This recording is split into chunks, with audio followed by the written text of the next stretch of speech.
Welcome back, everyone. This is Frank Whiskey Charlie Zero Oscar. I'm over here in Chino Hills State Park, US 1139. And right now I'm using the QMX transceiver. And I'm at 14.3, which is the Maritime Mobile Net. And I'm going to see if I can pick this up here. You see this guy right here, which has a lot of pieces. Look. So it has this, oh, I forget what it's called. It's to lower down the voltage. This is 13.2, needs to be at 12 or else it won't work. You got a bunch of wires.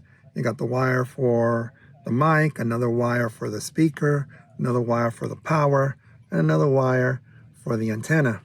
So all these things are together. I haven't figured out, and I'll see if I can remember what this is. Well, if you watch my other video, I do talk about it. But this right here is, of course, all the radio. This battery is pretty big, isn't it, compared to the radio? So there's a lot of pieces. So this video, I want to talk about an update on the QMX transceiver and what's been going on with it. One of the challenges and frustrations on this radio is that there are very certain specific things that you need to do.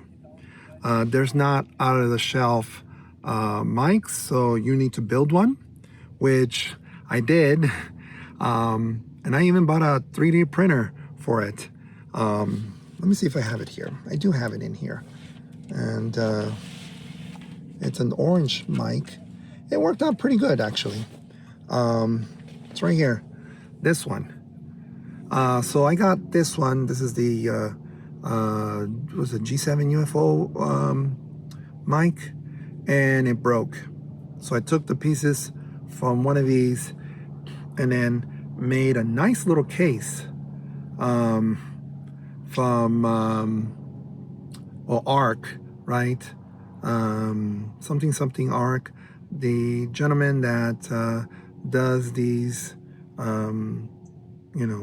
out in the field and has developed a nice little casing for it. But anyway, this was very challenging to put together. It wasn't very easy. It took me a little while to figure that one out. But the people at UFO was nice enough to provide me a new one. They even redesigned it a little bit because the button just fell apart. But these take almost 2 weeks to deliver. And so that was one of my issues with the QMX. I did not build the QMX. This one was already pre-made, and it did take a little while for it to come to me. So it's built very, very nicely. And again, one of the challenges was figuring out to build a mic. Another challenge also are speakers. Having a speaker like this, this one doesn't have power, but it works. In the documentation, it says that you need like a preamp. Maybe you do, but this one, this is the MFJ clear tone speaker, MFJ 281. It works fine. Let me see. Is anybody speaking? I gotta increase the volume. Hold on. You'll hear it in a minute. Then maybe not. Hold on. They'll speak right now. So that's another thing too. There it is. Hope you're warm and safe down there. It's always a pleasure. And I think you said no traffic, so we'll very, very weak. But it's there. If I want to do a recording like this, this is the one of the few options that I have. I'm going to lower it more. And but usually I'll have a headphones to get those weak signals. And I think the headphones are way better, of course, in terms of capturing that. Another thing that was challenging, and I didn't understand either, was the power. Now, it can be powered by a 9-volt, and of course you need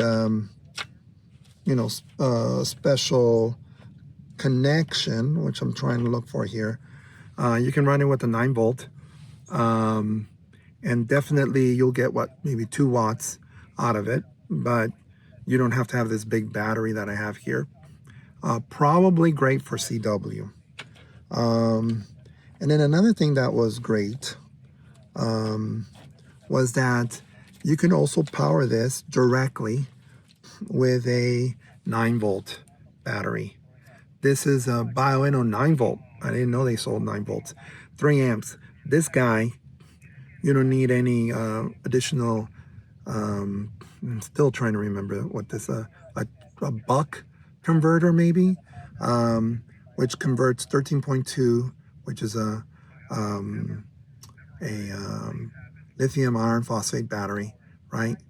And change 13.2 to 12, because this thing won't run on 13.2, which I hope they change. But why is this thing running at 12 or lower? I think it's because you can definitely connect it to a power bank and it would be able to run. Maybe that's why. Why buy one of these if you might have a power bank already? Maybe that's the sentiment. I don't know. So having 13 well, of course, this is 14.3, 14.2 when it's topped off, but then it goes down to 13.2, 13.1, and it's very convenient. It's not a standard for ham radio, but it's becoming, very, very popular. It has all the electronics that you need. This one in particular is the Bioenno 12-volt, 3 amps, 36 watts, BLF 120 AB. Beautiful battery. It has all the electronics that you need, and it has, some safety features that are really nice. So that was another issue too, figuring out the battery. The speaker, the microphone, and then the settings. That takes a little while. There aren't many videos out there on YouTube, so I am trying to figure out how to use the radio, and I hope to have a beginner's guide. It's going to take a little while. You can calibrate the microphone, or better yet, maybe calibrate maybe 20 meters or something. Either way, or is it the mic? Maybe I'm not sure. I don't remember. I think it's 20 meters. Either way, getting out of the box and going is not going to happen. You get one of these, you have to have a lot of things ready before you get your radio. And of course, some of us knows what they're doing. And it also, what it puts it into perspective to me is that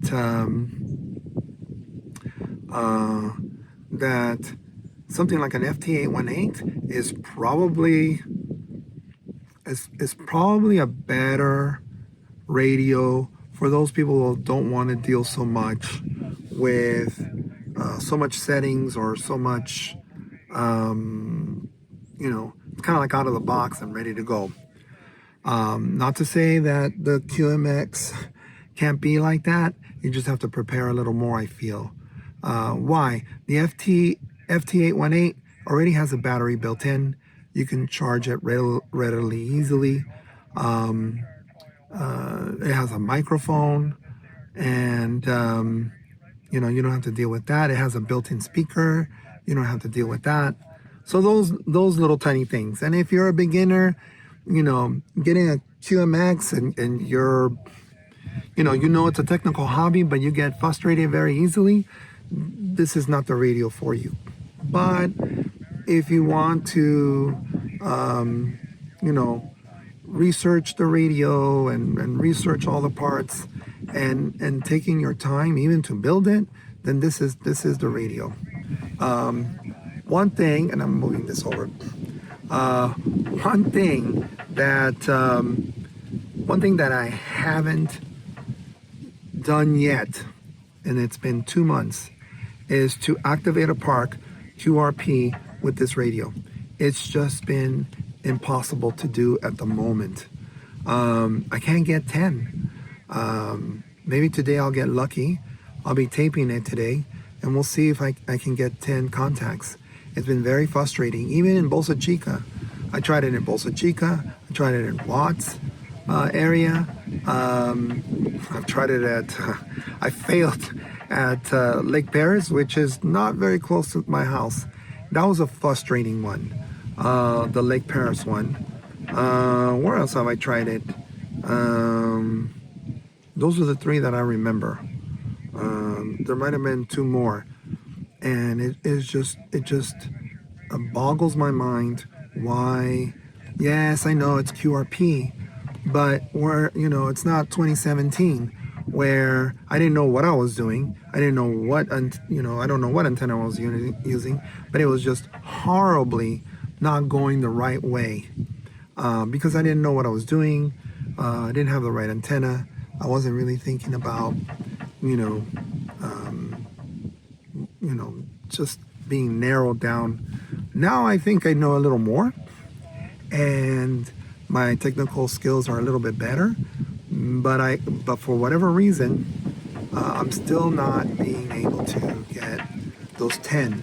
So I'm going to try again. I haven't put it up online because it's just a bit frustrating not to get 10. So this video is all about an update on the radio. If you want to get one of these radios and you want to do a YouTube, you're going to need a speaker. And everybody has their own speaker, right? Some with batteries, some with not. This one doesn't have a battery, and it runs okay. It sounds all right.